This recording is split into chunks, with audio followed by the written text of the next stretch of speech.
Good afternoon, everybody. Big Mike back here with you once again. Welcome back to Big Mike Talks, where today I'm going to be talking about the week that was in pro wrestling. So we're going to cover NWA Power, NWA 77 Part 4, and AEW Blood and Guts, which I'm excited to talk about that one. Hope you guys are too. And until next time, I'm not ready to sign off yet. Let's get into this one. So we start off with NWA Power, NWA 77 Part 4. We are one more week of this particular taping. So this is technically the semi-main event, I guess you could call it. So first off is a bit of an impromptu match. I don't think I saw it on the card before. So it is a no countouts match. Basically, you can be on the outside as long as you want. Between Daisy Kill and Baron Von Storm. It has been a while since I've seen a Baron Von Storm match. And let me tell you, this one isn't any different. Although Daisy Kill did grab a microphone right at the bell, pretty much running down the state of New York, which, you know, kick rocks. He gets up back in the ring. He does gain disadvantage at first. Eventually he does fight back. But then eventually Baron Von Storm locks in the Iron Claw. However, Talos, who has been out for however long, slides Daisy Kill a chair. Daisy Kill then hits Baron Von Storm pretty much right in the head. So that causes the DQ. So your winner technically is Baron Von Storm. So, yeah, it was an okay opening. Definitely nothing to write home about, but it does seem like this Daisy Kill Baron Von Storm rivalry is going to continue, which, fine. Then we get a kind of side promo from the Page family, with Kylie taking the lead, saying, Kazanis, you've done nothing but terrorize my territory. This isn't just a territory war anymore. This is a family war. And we're going to do this at NWA 77. Going to put your shoulders down and beat your guys. So, yeah, that was definitely interesting. Then we get another step in the Tiffany Nieves Vic situation. So basically, they're still on the boardwalk, and they're talking about their relationship. Kind of teasing something, but also kind of keeping it a secret. With Vic saying, look, I'm nothing more than her life coach. Anything more, and then he stops short. Anything else is just a rumor. So there is definitely a bit more to that statement. I do think we're going to see that revealed sometime soon. But, yeah, definitely, I'm definitely glad we're moving this storyline along. So next up, we got a new No Limits tag team match playa. And it's a 4v4. And it's a little bit intergender.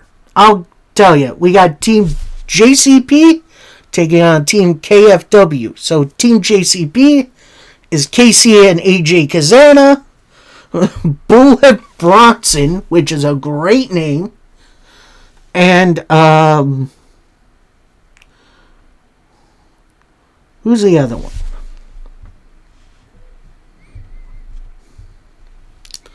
And I forget who the one... There's another woman with them in there. Lee. Who the heck is Lee? Like, I can picture her, but I forget her full name. I apologize. And then Team KFW, you'll have Hunter, You have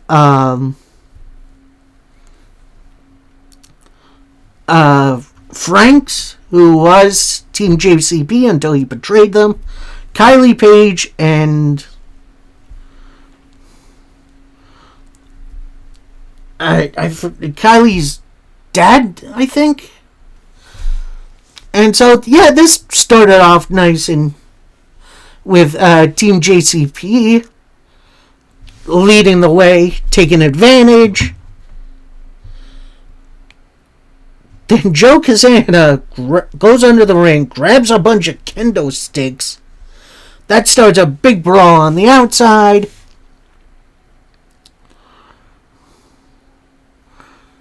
And then that leads to a commercial, which leads to a promo from the Pope, D'Angelo De Niro,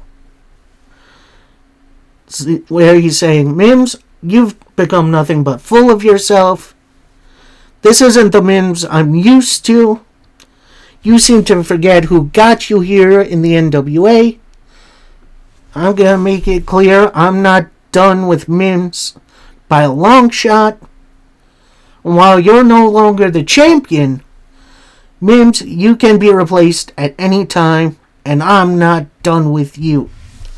So we cut back from commercial break, back into the match, which I'm sorry, I completely hate that. It messes with the show way too much. Anyway, the Kazanas try to go for the gentleman's touch. That gets immediately interrupted by Hunter, who hits a stomp and then a big neck breaker. Hunter then with a moonsault off of Franks, which was insane. Franks then goes to the outside, gets a door.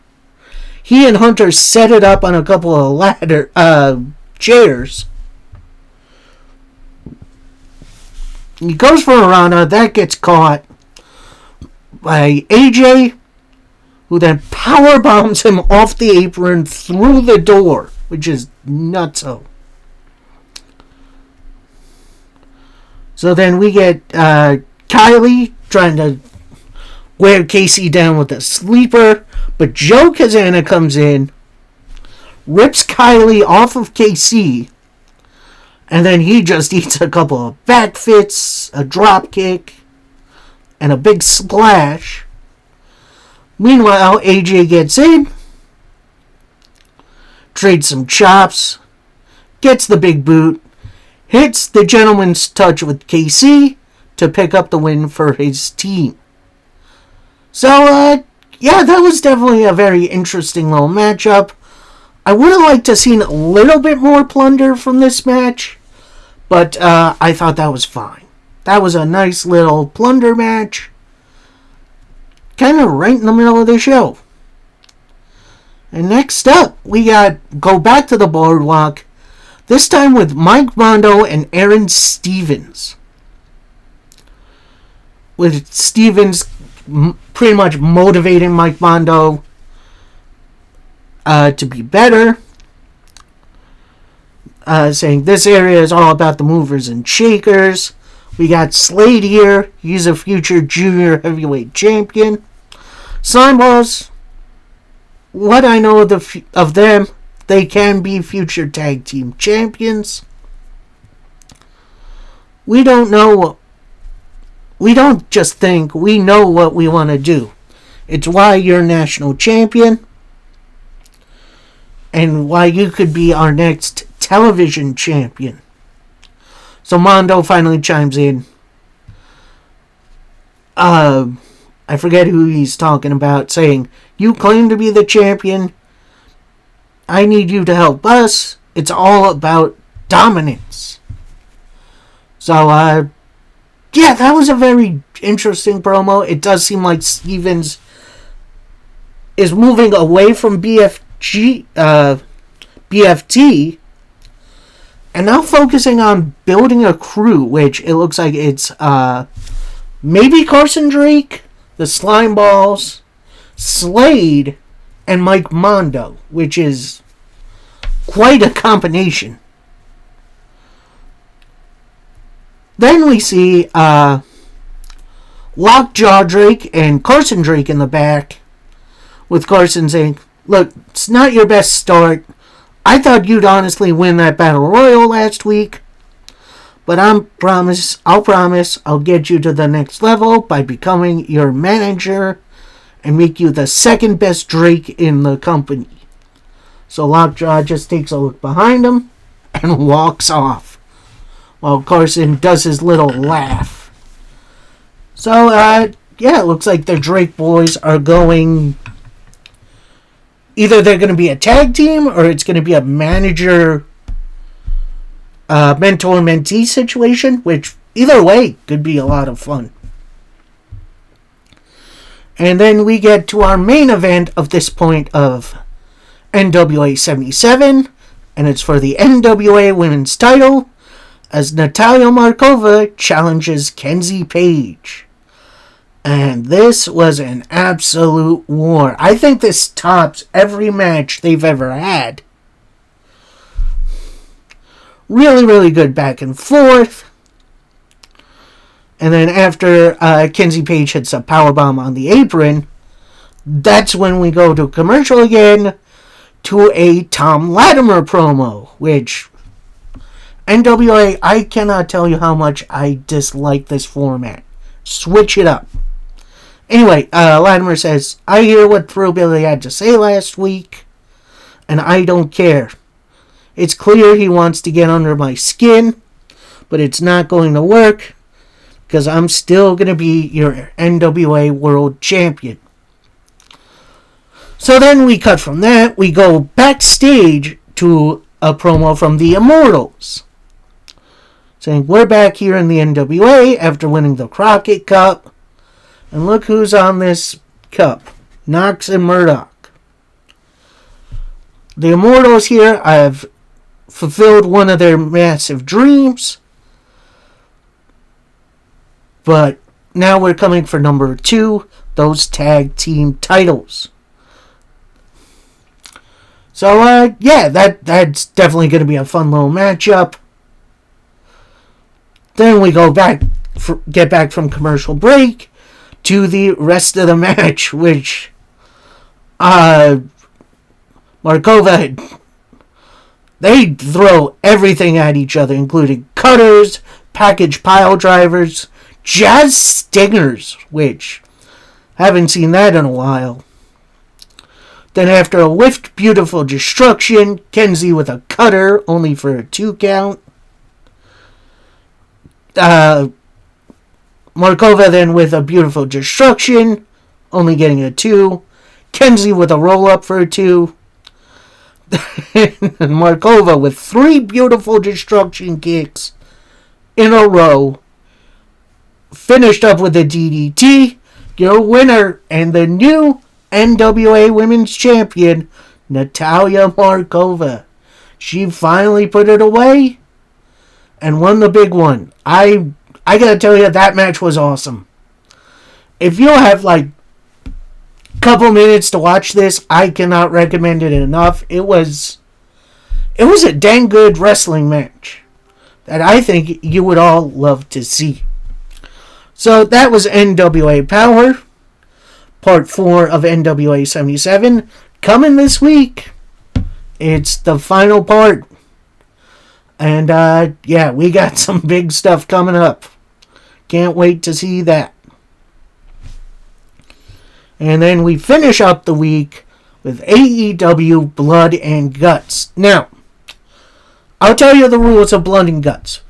Basically, you got 2 rings, big old cage surrounding them. 2 entrants start the match up per team. Then each teammate comes out at timed intervals. Once everyone's in the ring, that's when the match starts, and you can only win via submission or knockout, which is it's definitely a version of War Games that WWE does, in which that's coming this week, which Hope y'all are excited for that. So the reason I state the rules is because we start off with the first ever women's blood and guts match. So we got the ladies starting us off for the first time. Starting us off for Team 1, we got Sky Blue. For Team number 2, it's Willow Nightingale. And they immediately go for the plunder with Willow bringing in a trash can lid and Sky Blue bringing in a barbed wire covered kendo stick, which is nasty. Sky Blue almost immediately busted open, which is definitely interesting. After a bit of back and forth, our next entrant for team number 1 is Julia Hart. And they go right after Natalia Markova, Willow Nightingale. And just beat her down.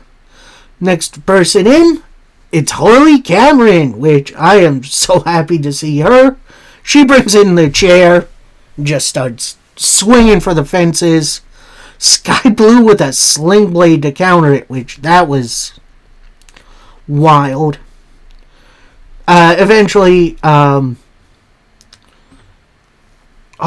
and Willow get advantage, hit a dropkick into the corner, and then a cannonball into the other corner. Willow with a big old pounce. As the next member of team number 1, we got Thekla. So we got the Triangle of Madness coming all out at first, and she hits a big old spear on Harley. Then she removes her belt, keeping her pants up, and starts whipping the both of them, which, yikes.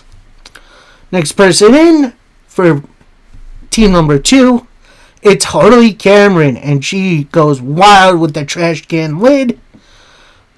Then she grabs the kendo stick, starts whipping some butt. Big Bulldog, which that was awesome.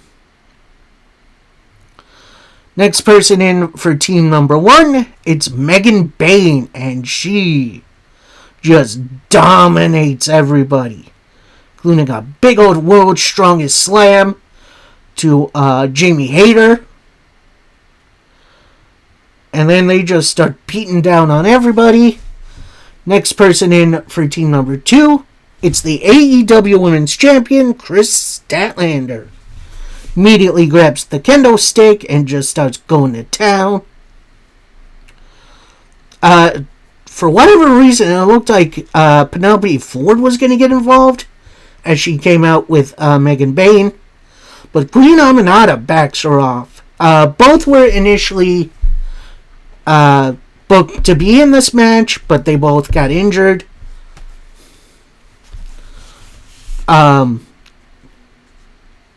A quick and full recovery for both of them.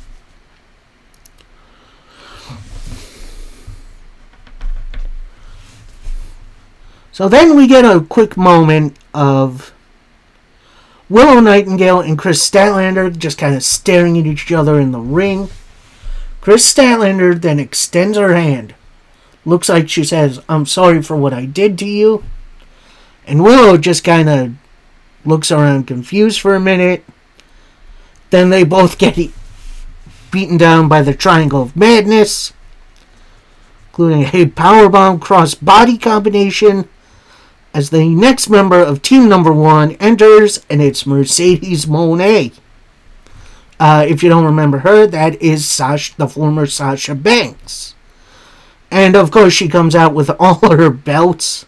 I think she's up to 12 at this point. She just won her 13th over the weekend, which is extremely nuts. She goes absolutely wild on everybody. Statlander attempts the Wednesday Night Fever. That gets blocked. Moné with a DDT on her TBS title. She then goes out the ring to the table that has the rest of her belts, grabs her collection, starts handing them to her teammates, and they all just hit their opponents with belts, which, honestly, that's a cool spot. I love that. Next member of team number 2, it's Mina Shirakawa. It's great to see her back. She is a replacement for Queen Aminata. She gets in, she has a barbed wire baseball bat. It kind of looks like, I don't want to say Spike, but you know who I'm talking about. She gets in some good bat shots. Eventually, Monet with a big Rana to counter it off. Next person in for team number 1, it's Marina Shafir, the Problem. She enters through the crowd, which on the other side of the second ring is another entrance, which is pretty cool. She has a little stare down with Statlander, drags her to the outside of the ring, tosses her into a barricade. Then on the side of the barricade is something there. She pulls it down. It's a a board covered in nails. Like that.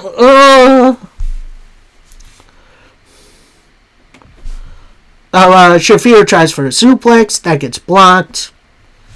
Then Shafir with an eye rake. And then pushes her into the bed of nails. Which, it looked like she got So anyway, Marina gets back in the ring. They all get taken down by Marina. Then next person in for team number 2, and the last person in the match, it's Timeless Toni Storm. And she just has a fistful of pearl necklaces, but she also has her face painted all up. It's like all black and white, red smile like the Joker. It's a great look. So the cage closes, and that's where it begins, with Timeless Toni Storm using the pearls as like brass knuckles. And yeah, this is just pretty much a free-for-all. This was absolutely nuts. Monet continuing with the belt shots, few eye rakes. At one point, we see Harley Cameron. She has Puppet Monet on her hand. Mercedes pulls it off. It's revealed Harley actually has a pair of brass knuckles on. Big old KO punch to Monet, which that was absolutely satisfying. Then we see one of the weirdest spots I think I've ever seen in a match like this. We see Julia Hart squeezing through one of the openings on the side of the cage. Not through the door, not over the top. It's like where the two connecting bits of the cage, if that makes any sense. She squeezes through there. That doesn't sound like English. I apologize. She grabs the key from the referee. Then Thekla spears the poor ref.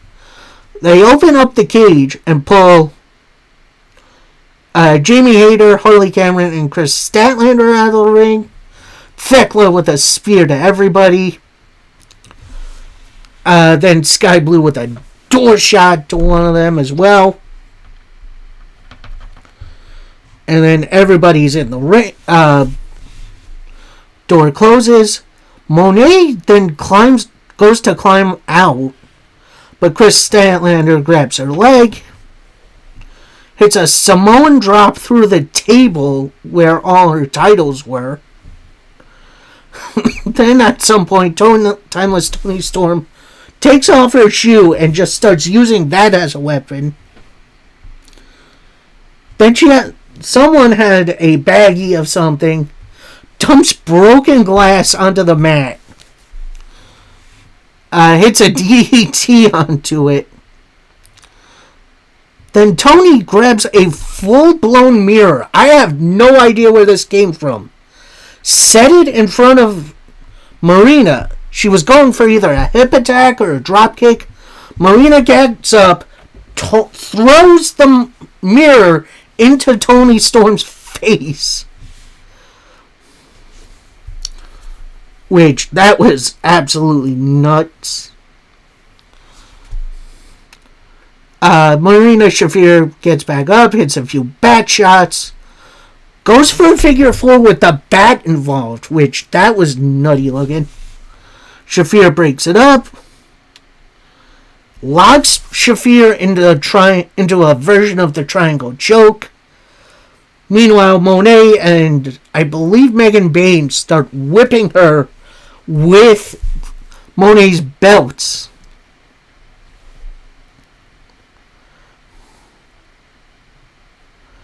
And yeah, that's how the heels win it. Although I don't know if she tapped out or passed out. I'm not 100% sure. But honestly, that was brutal. Like, that was a brutal, beautiful moment. And yeah, a great first outing for the ladies in this style match in AEW. Post-match, the Shafir takes some cheap shots at Storm, but the ref breaks it up. So, yeah, that was definitely very interesting. We shall see what this is going to lead to. Because it's definitely going to be some implications, not only for the Statlander Monet title match at Full Gear, but also the women's tag team title tournament. So, yeah, that's going to be interesting. We then get a nice hype video for Hangman Adam Page versus Powerhouse Hobbs, which that's coming up in a bit. But before that, we see Jurassic Express walking in the back, where we see pretty much the entirety of the Don Callis family jump him. Then we see out of parked RV, the Young Bucks and Kazuchika Okada come out. Nick gets on one knee, says, "We clearly sent you a message here. Don't mess with the family. Now, next week, we're going to send Kenny Omega a message." Then Don Callis turns to the Bucks, says, "Next week, I want you to join the Don Callis family." I'm not sure if that's 100% going to happen, but at this point, why not? Why not have the Bucks in? So our next matchup, we got a Falls Count Anywhere match, and these two took full advantage of that. We got Hangman Adam Page taking on Powerhouse Hobbs. And right at the beginning, we see both men remove the top turnbuckle pad from the turnbuckles. And they just completely, there's no rest holds in this. It was all go. Including Hobbs grabbing the bandages from the side of Hangman Page, tossing him into the barricade in the apron a few times. Hangman then starts biting Hobbs for a little bit, tosses him over the barricade, and they brawl into the crowd for a little bit. Actually, that's where they finish. Hangman attempts a Deadeye that gets blocked. Hobbs with a spinebuster through a pretty much perfectly placed table only gets a 2 count. So then they go up into the crowd a little more to where there's a overhang part. They brawl on that for a little bit. Hangman then takes off one of his boots from his foot, uses it as a weapon, hits Hobbs, who falls down into an equipment box, At that point, we see some lights going off, which that's definitely fun. Hangman then goes down to where Hobbs is, pins him, and wins. Definitely a very unique finish. I don't think I've seen anything quite like that since, like, ECW. But, yeah, that was fun. Hangman then goes to celebrate in the ring as Katsuyori Shibata and Samoa Joe attack him post-match, with Joe using the chair on Hangman Page. Joe then calls for the steel cage, starts lowering, and out comes Eddie Kingston and Hook to make the save. They just get in. Joe and Shibata bail out. They're going up the ramp, and Hangman grabs the microphone, says, "Joe, if you wanted me in a steel cage, all you had to do was ask. At Full Gear, you'll leave the Ops at home. I'll leave Eddie and Hook at home. It'll be Hangman versus Joe in a steel cage match at Full Gear." So, yeah, that's a nice little setup, and definitely adds more stakes to this matchup. I'm definitely a bit more excited for this matchup, and we'll see where we go. Then we get a kind of rambling promo from Tony Schiavone, recapping the history of wrestling in the building, which very nice. Which brings out Ricky the Dragon Steamboat, which I'll admit that's pretty cool. I love Ricky Steamboat. He was definitely a bit before my time, but the matches I've seen him in, woo, haven't seen a bad one. So Ricky, he thanks everyone for his time. And then he points out a sign that has North Carolina's GOATs. It was like Ric Flair, Steamboat, Dusty, and Sting. And the camera showed it, which I love it. I love the little things AEW does.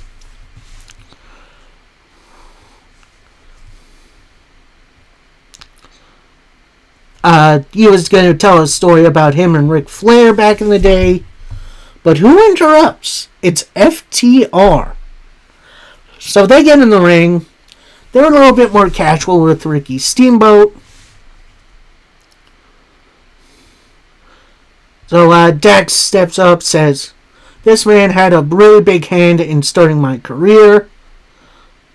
He saw me climbing the ladder from the top. I can't believe I'm standing in the ring with a legend."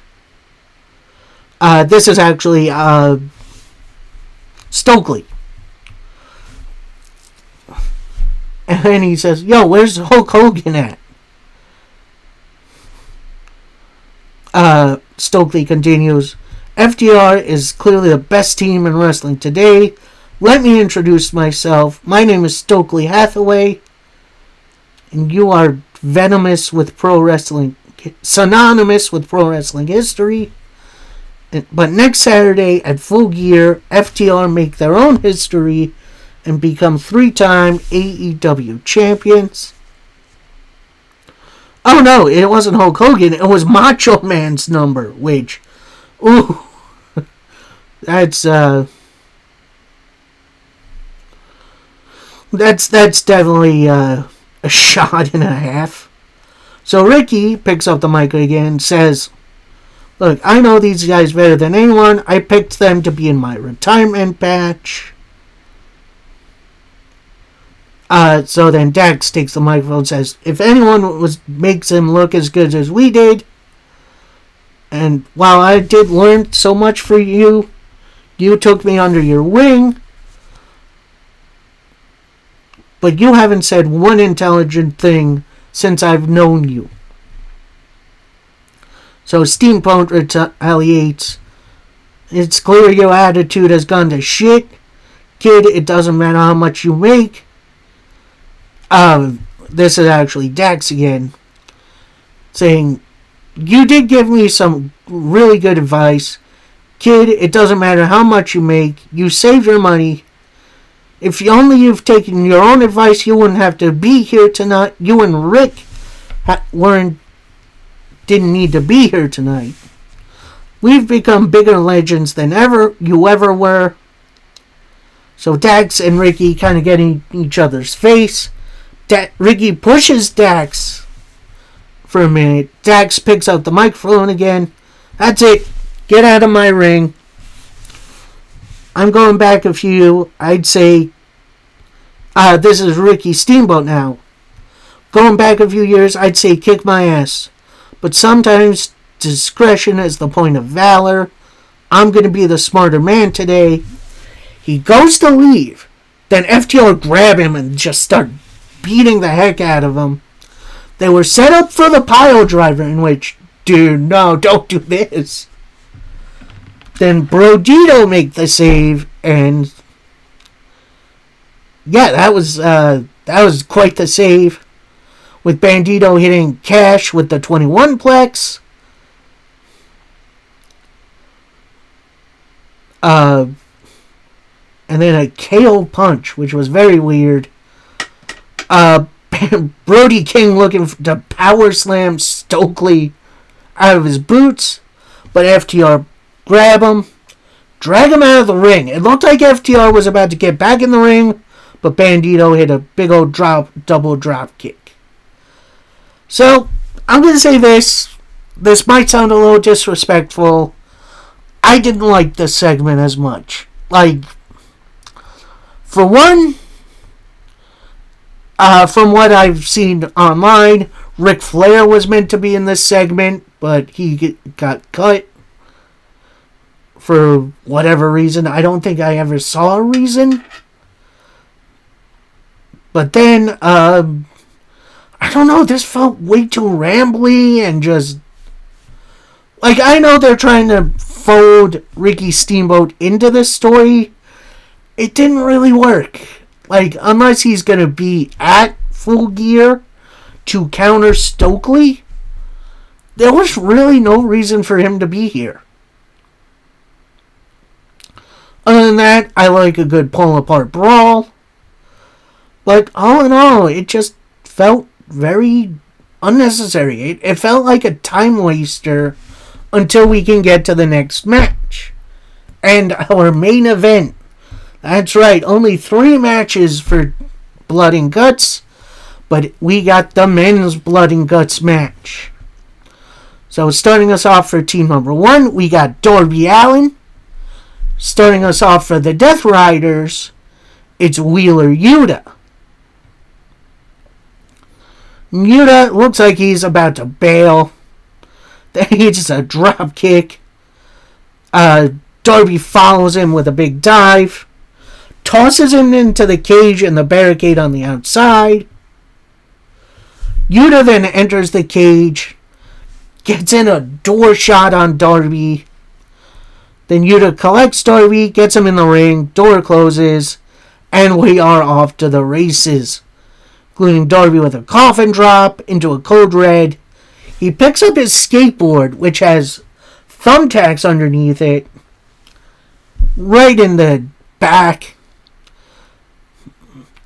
Then Yuta, low blow, hits the angle slam. Next man in for team number 1, it's Orange Cassidy. And Cassidy gets in the ring. He takes off his shades. And he just breaks them. Which is weird. Then he uses the glasses as a weapon. Which, that's definitely interesting. It's a big DDT. Then he had a backpack on. He takes out a long chain out of his backpack. Wraps it around his fist. And just goes to beat up on poor Wheeler Yuta. Then Darby Allin hits an ollie onto Yuta with his skateboard. They then choke him with the chain for a minute until next Member of the Death Riders coming in. It's Daniel Garcia. He breaks it all up, locks in a sleeper on Darby, while Yuta and Orange Cassidy brawl in the corner for a little bit. At that point, Darby and Cassidy wrap the chain around the two Death Riders. And as that happening, the next member of Team Number One's music hits. It's Mark Briscoe, but he doesn't come out. So Death Riders break out of the chain, hit a couple low blows. Then we see Renee Paquette as she finds Mark Briscoe taking out backstage. He's holding his ribs. He's he's hurting. So Roderick Strong takes his spot. Now he was initially, I guess, going to be next, but Roddy gets in the ring, immediately starts dealing out some backbreakers. Then Cassidy with the weirdest cutter I've ever seen. Then Roddy goes out the ring, grabs a chair. Next member of the Death Riders in, it's Claudio Castagnoli, and he overpowers everybody, including a giant swing to Roderick Strong. Military press slams Orange Cassidy into the cage. Then Garcia, with like a surfboard move, releases him into the Claudio uppercut, which, oh, that was awesome. Next man in for Team Number One, it's Kyle O'Reilly. And he and Roddy start working together to take out pretty much everybody. Kyle goes for a triangle. Claudio powers out of it. Roddy with a chop block. Couple of chair shots. Knee bar by Kyle O'Reilly. Claudio gets out of it. Hits a few uppercuts. Garcia with a big old pile driver onto a chair. And at that moment, next man in for the Death Riders, it's Jon Moxley. So, we were told that this was a switch up from the original order. Moxley thought he was going to be in last. And he comes in wielding a fork. And he just starts sticking everybody he can with this fork.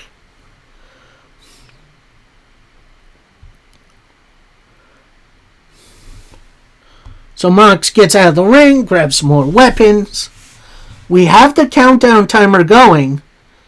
It hits zeros, but no one comes out at first. Then we hear a little of the crowd as Mark Briscoe, he's all taped up. He's grabbed all the weapons he can. He's coming into the ring. And he eats a spike right to the head. Oof. So then we see Moxley using some of the broken weapons from the women's Blood and Guts match. Dumps it on the mat. Hits a pile driver into it. And that includes some glass. Then we see Darby Allin climbing above everyone inside the cage. It's a big old coffin drop to him. And the last man in for the Death Riders, it's the Bastard Pac. Cage door is all locked up, and yeah, this was pretty much a big fight to the finish. Orange Cassidy then grabs a toolbox, hands out some different tools to his partners, and they just use them as weapons, which that was wild. At one point, a few people make it to the outside. Mark Briscoe gets out a table, sets Yuta on it. Briscoe is about to hit him, but Garcia saves Yuta. Mark Briscoe then sets Garcia on the table. Briscoe goes to the top of the cage. Garcia rolls off the table. Yuta is up top with an armbar to Mark Briscoe. But Garcia gets out of it.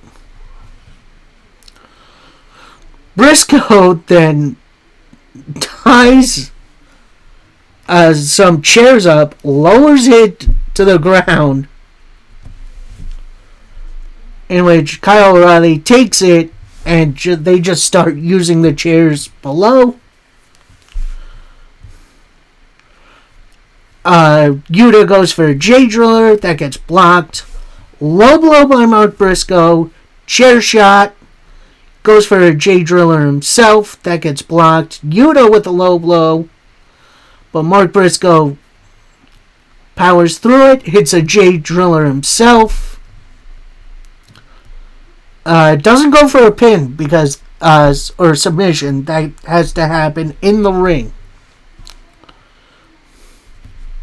So anyway, Mark Briscoe climbs down.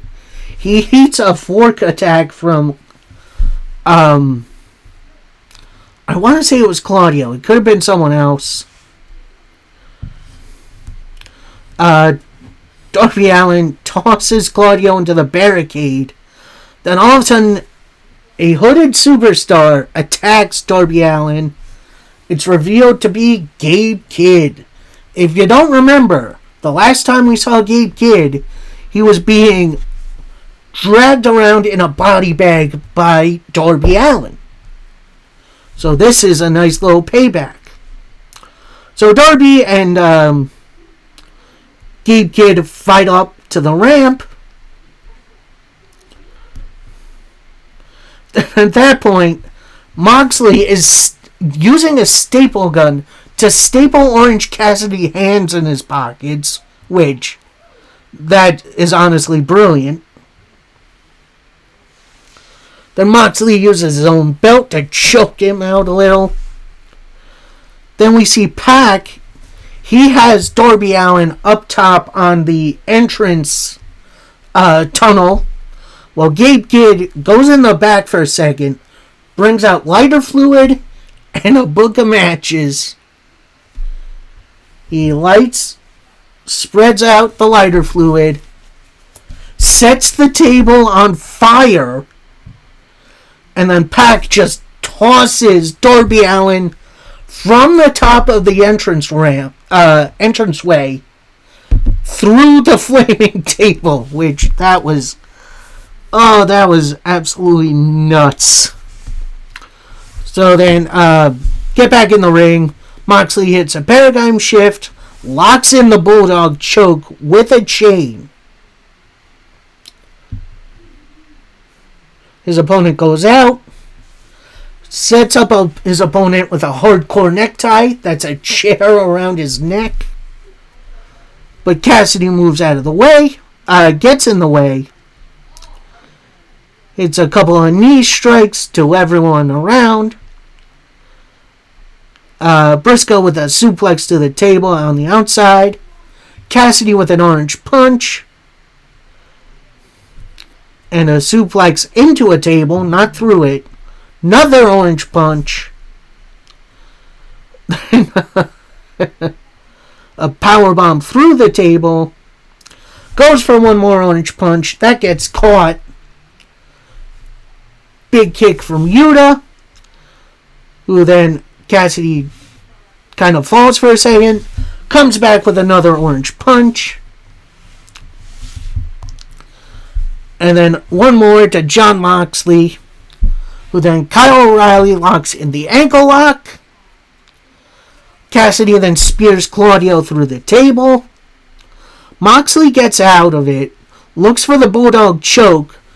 Kyle blocks it, locks in a crossface, but then adjusts into another ankle lock, in which Jon Moxley taps out for the win for the baby faces.